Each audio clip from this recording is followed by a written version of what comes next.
Say what you want about nature versus nurture, but the conquer the world, get her done girl, type A part of my personality was born into me. My name is Jodi Orgill Brown, and I grew up in the wooded hills outside of Washington, D.C., in Northern Virginia. By the time I was 4 years old, I was already social, outgoing, and comfortable in front of a crowd. I even spoke at my preschool graduation. In first grade, my teacher would leave the room and leave me in charge at the head of the class, which is exactly the way that I liked it. A few years later, I ran for student body president and lost, but later ran again for secretary, and that time I won. In high school, I was voted most likely to become president of the United States. My parents had always told me I could be whatever I wanted to. All it took was to believe in myself, work hard, and trust and have faith in God. In college, I decided to try and do the 4-year program in just 3 years, and I did. But I was surprised to find my husband along the way, because that had not been part of my plan, at least not at that point in time. And as much as Tolan and I are opposites in what seems like nearly every way, he is also my perfect match. We are well-suited and stubborn, but we love each other and have made a wonderful life together. When our oldest son was born, I started working my nonprofit job from home, so I could love on my little ones and still have a job that would be a mental outlet for me and that would give me a little control over something in my life.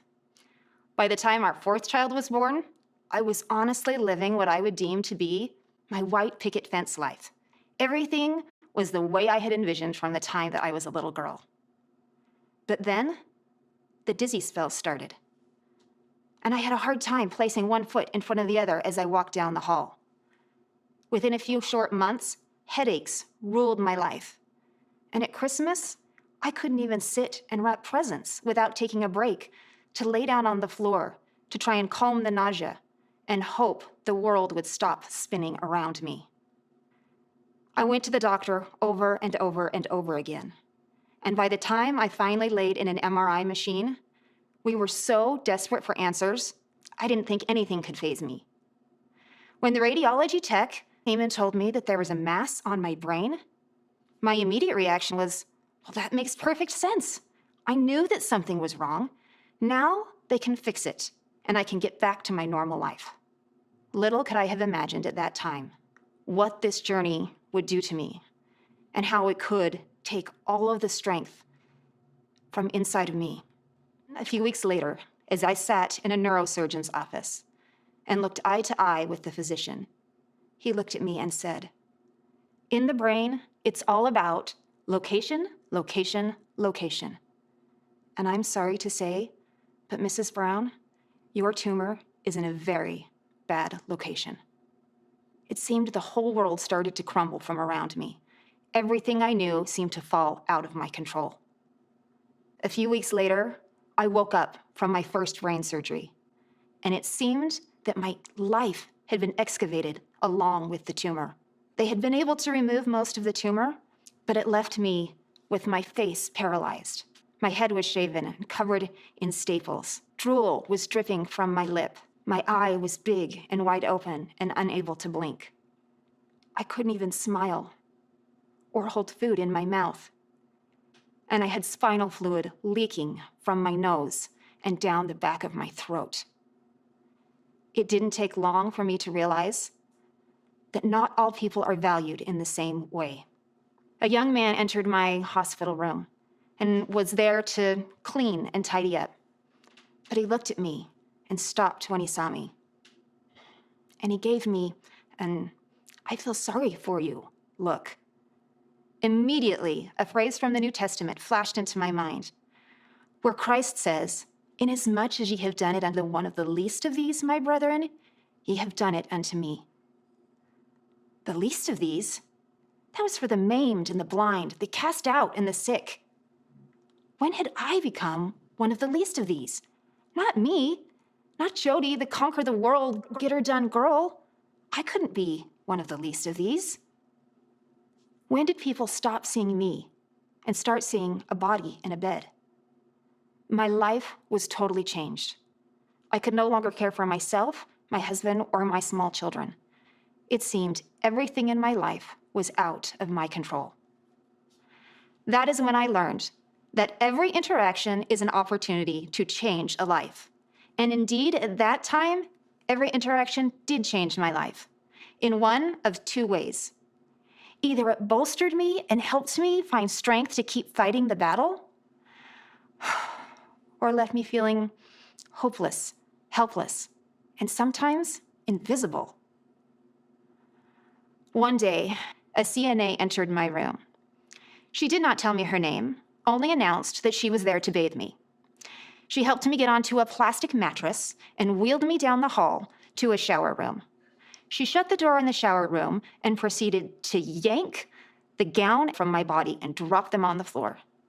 Then she grabbed the shower hose and turned it on and started spraying me down with cold water. I felt all of my dignity and humanity spiraling down with the tears and the water droplets. It seemed every part of me was washing away with the water. I may as well have been a car in a car wash, a body in a bed, a name on a chart. Every interaction is an opportunity to change a life. And that interaction left me defeated, deflated, hopeless, and wanting to give up my fight.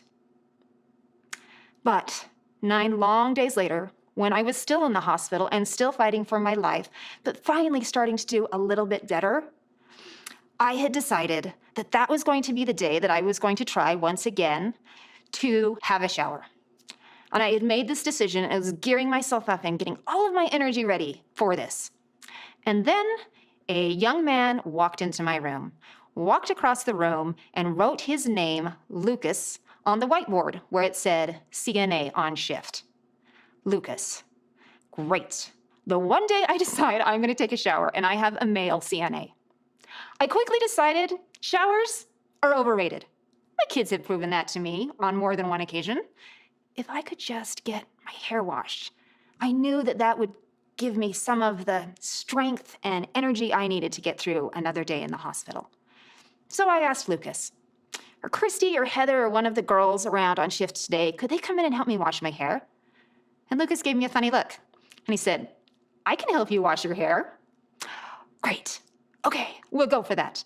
So I told him I would love that. He said he would come back a few minutes later. Sure enough, he showed up 30 minutes later, pulling a cart full of supplies. It reminded me more of a circus than anything having to do with bathing, but I trusted him. He came in and helped me scoot down to the bottom of the bed. And then he draped black plastic garbage bags all over the bed, up over the pillow, and cascading down into a garbage bin at the bottom, so that the water would waterfall over the bags and fall into the trash. Brilliant. He then scooted me back up to the head of the bed and told me to try and relax. I attempted to close my eyes and then waited for what I thought would be an awkward situation. But instead, he poured pitchers of warm water over my not luxurious locks, but the little tiny sprouts of new hairs I had growing back on my head. And he was very careful as he massaged the shampoo into my scalp, not to touch any of my scars or my staples or do anything that would compromise or cause me harm. He then proceeded to pour another pitcher of water over my head and then started the process again, this time with the conditioner.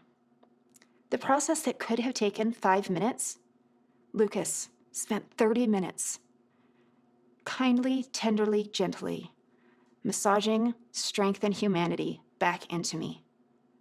His every action told me he did not see me as maimed or as cast out or as sick. He saw me as a whole person, but one who was hurting. By the time we finished, I felt like I'd had a day in the spa. Lucas held little status at the hospital, but he was a man who acted with great stature, and that was far more important. His every action emboldened me to continue the fight for my life and to work hard to be able to go home to my family. It even gave me the silent acceptance to begin to love myself and embrace my new life. And indeed, I would certainly need that strength in the days to come.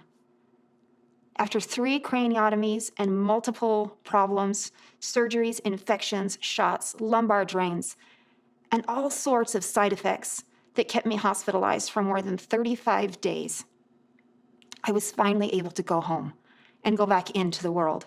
But I was not prepared for how the world would see me. They didn't see me as a survivor and as a conqueror. Many people saw me instead as a comedic figure. They saw me and laughed. Every soul is great in the sight of God. When Christ encouraged his disciples to love and serve the least of these, it was not an insult. It was an invitation to stop seeing imperfection and start seeing the divine individuals that we truly are. When we stop screaming at each other and start seeing each other, that is when we can embrace the imperfections that we have and live our lives to the fullest every day. No matter how dark the storms of life, always remember, behind the clouds, the sun still shines. There is a plan for you. Stand tall, look people in the eyes, and smile. You are beautiful and divine by design.